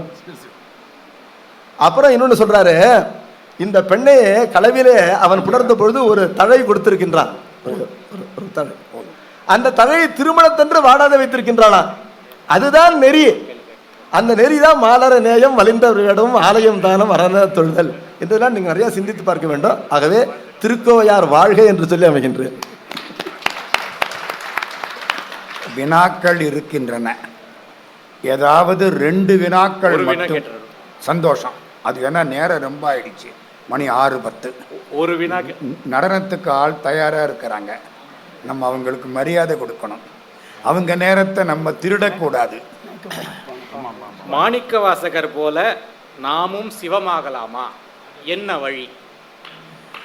ஆகா, மாணிக்க வாசகர் போல நாமும் சிவம் ஆகலாமா, என்ன வழி? மாணிக்க வாசகர் போல அன்றே எந்த ஆவியும் உடலும் உடமை எல்லாமும் குன்றே அணையாய் என்னை ஆட்கொண்ட போதே கொண்டிலையோர் இன்று ஓர் இடையூர் எனக்குண்டோ எண்டோள் முக்கன் எம்மானே நன்றே செய்வாய். அதுக்கு என்ன அர்த்தம்? நல்லதுதான் செய்வ, பிழை செய்ய மாட்டாய். பிழை செய்வாய்ங்கிறது கொஸ்டின் மார்க்கு. நன்றேன்னு தேட்டையாகாரம் போட்டுவிட்டு அப்புறம் ஏன் பிழைங்கிறாரு? நல்லதைத்தான் செய்வாய், தப்பா செய்வாய், செய்ய மாட்டாய். அந்த நம்பிக்கை இருந்தால் நாமும் சிவமாகலாம். கடவுள் நல்லதைத்தான் செய்வார், நமக்கு எப்பவும் நல்லதைத்தான் செய்வார், பிழை செய்ய மாட்டார். சின்ன விளக்கம், அதோட சேர்த்து ஒரு விளக்கம். நல்ல பாட்டு ஐயா எடுத்து சொன்னாங்க. அன்றே என்ற நாவியும் உடலும் உடைமை எல்லாமும் குன்றையனே ஆட்கொண்ட போதே கொண்டிலையோன்று. ஆவி உடல் உடைமையின் 3 சொல்கிறார். வடமொழியில் ஆன்மா என்று இருக்கு இல்லையா, ஆன்மாவில் ஆத்மான்னு வாங்க, அதை நாம் ஆன்மான்றோம். இந்த ஆன்மா என்பதற்கு தமிழில் என்னன்னு பல பேர் கேட்குறாங்க. உயிர் நாம் சொல்கிறோம், ஆன்மானா உயிர் நம்ம சொல்லிடுறோம். உயிர்னு சொல்லக்கூடாது, உடம்பில் வந்த பின்னால் தான் அதற்கு உயிர்னு பெயர். ஆன்மா என்றால் அங்கே வியாபகம்னு அர்த்தம். ஆன்மா என்பது வியாபக பொருளாக ஆன்மான்னு சொல்கிறோம். அப்போ வியாபகமாக நம்ம சொல்லியானது தவிர உயிர் என்றால் உடம்புக்குள்ளது கட்டுப்பட்டுருக்கு, அதை அப்படி சொல்லக்கூடாது. அதனால் பல பேர் என்ன உயிர் தான் சொல்லிடுறாங்க. இல்லை, நமக்கு தமிழில் ஆவின்னு இருக்குது. ஆவி என்ற சொல் மாணிக்க வாசகர் ஆவி என்றார். அன்றே என்ற ஆவினார் இல்லையா, அந்த ஆவி என்பது உடம்பு பிறப்பெடுப்பதற்கு முன்னால் இருக்கிற கேவல நிலை. ஆன்மா ஆணவத்தோடு இருக்குது இல்லையா, கேவல நிலை தான் ஆவி. உடல் என்று சொன்னால் சகல நிலை, இங்கே வந்தாச்சு. மாயா காரியத்தினாலே உடம்பை எடுத்துக்கூட இங்கே வந்துடுறோம். எனவே உயிரோடு உடம்பு, அது உடல். அப்போது உடம்பு எடுப்பதற்கு முன்னாலேயே பெருமானே நீ என்னை ஆட்கொண்டிருக்கிறாய். ஆவி நீ தான், உனக்கு நான் ஆளாக இருக்கிறேன், எனக்கு தெரியாது, ஆனால் நீ என்னை ஆட்கொண்டிருக்கிறாய். உடம்பு வந்த பின்னாலும் கூட என்னை ஆண்டு கொண்டிருக்கிறாய்.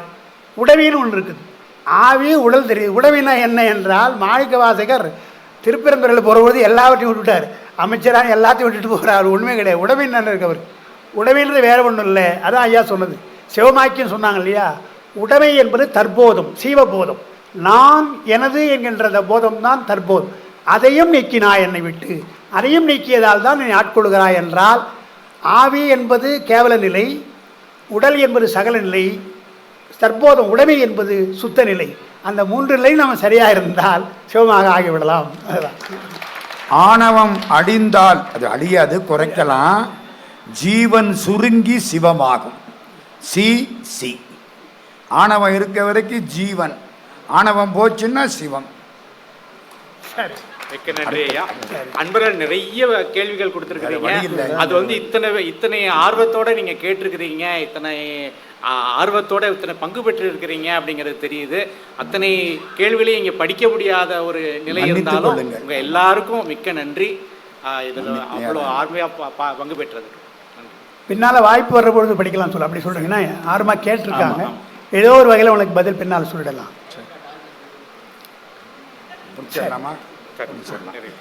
பெருமக்கள் எல்லாருக்கும் திருவாசக கடல் பல பெருமக்கள் வந்திருக்கிறார்கள். எல்லாருடைய திருவடிகளையும் வணங்கி இந்த அரங்கத்தை நிறைவு செய்கிறோம். இது உங்களுக்கு மகிழ்ச்சியாக இருக்குமானால் அந்த புண்ணியம் அனைத்தும் இந்த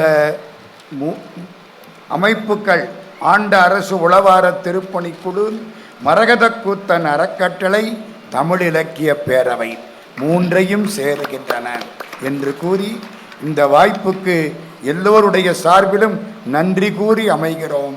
நன்றி, வணக்கம். மெய்யன்பர்களே, அருமையான ஒரு சுழலும் சொல்லரங்கம். நமக்கு பல கருத்துக்களை வெகு விளக்கமாக சுருக்கமாக நமக்கு தந்திருக்கிறார்கள். பேதித்து நம்மை வளர்த்தெடுத்த ஐயா அவர்கள் சொன்னார்கள். அடுத்தது மகா வாக்கியம், அது தமிழில் மாணிக்கவாசக பெருமான் தன்னுடைய சிவபுராணத்திலும் போற்றி திருவிழும் வைத்து தந்திருக்கிறார் என்று சொன்னார்கள். திருக்கோவையார் திருவாசகம் தேன், திருக்கோவையார் தேனில் ஊறிய சுளை என்று அதையும் அவர்கள் விளக்கி சொன்னார்கள். அதுபோக சிவனை சிவமாக்குவது எப்படி என்பதையும் ரொம்ப அருமையாக விளக்கி நமக்கு தந்திருக்கின்றார்கள். இந்த திருவாசக கருத்தரங்கு மிக அருமையாக நடைபெற்றுள்ளது. நினைந்து நினைந்து, உணர்ந்து உணர்ந்து, நெகிழ்ந்து நெகிழ்ந்து, அன்பே நிறைந்து நிறைந்து, ஊற்றலும் கண்ணீர் அதனால் உடம்பு நனைந்து நனைந்து, என் அருளமுதே ஞான நடத்தரசே என் உரிமை நாயகனே என்று வனைந்து வனைந்து வாழ்த்துதும் வம்மீன் உலகிலேர் என்று வள்ளல் பெருமான் அழைத்தது போல, வனைந்து வனைந்து திருவாசகத்தை நாம் தேனை பருகுவோம், வம்மீன் வாரீர் வாரீர் என்று நம்மை அழைத்த சாரதா அம்மையார் அவர்களுக்கு நாம் அனைவருடைய சார்பிலும், ஐயா அவர்கள் வந்திருக்கக்கூடிய அறிஞர் பெருமக்களுடைய ஆசையோடும் நாம் அவர்களுக்கு நன்றி சொல்ல வேண்டும். அவர்களுக்கு உறுதுணையாக இருந்து அனைத்து பொறுப்புகளையும் அவர்களும் எடுத்து இதற்கு பக்க பலமாக இருந்து கொண்டிருக்கக்கூடிய ஆண்டரசு உளவாரப்பணி அன்பர் பொறுப்பாளர் திரு முருகவேல் ஐயா அவர்களுக்கும் துணையாக இருக்கக்கூடிய தமிழ் இலக்கிய பேரவை கடையம் ஆறுமுகம் அவர்கள், இந்த 3 பேரையும் நாம் நெஞ்சார வாழ்த்தி அவர்களுக்கு பாராட்டு செய்வோம். அந்த 3 பேருக்கும் ஒரு நினைவு பரிசினை ஐயா சோசோமி ஐயா அவர்கள் வழங்க வேண்டும் என்று கடையம் திருவள்ளுவர் கழகத்தின் சார்பாக நாங்கள் வழங்குகின்றோம்.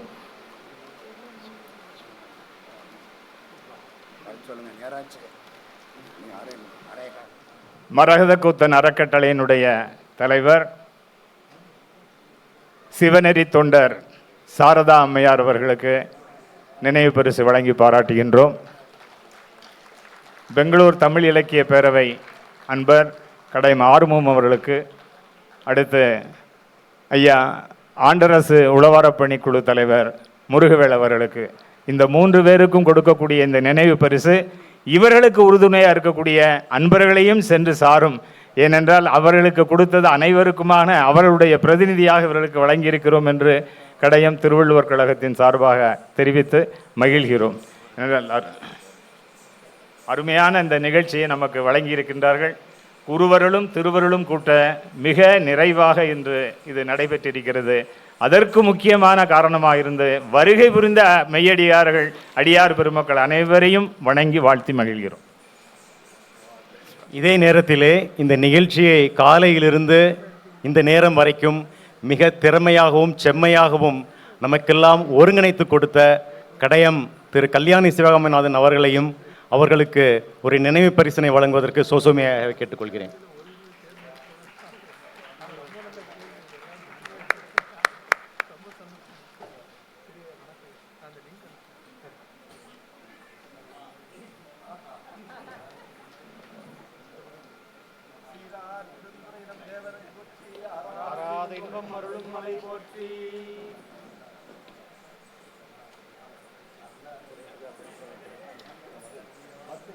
இந்த விழாவை வெகு சிறப்பாக வலைதளத்திலே ஒளிபரப்பிய சைவம்.org கணேஷ் அவர்களுக்கும் நினைவு பரிசினை வழங்கி மகிழ்கின்றோம்.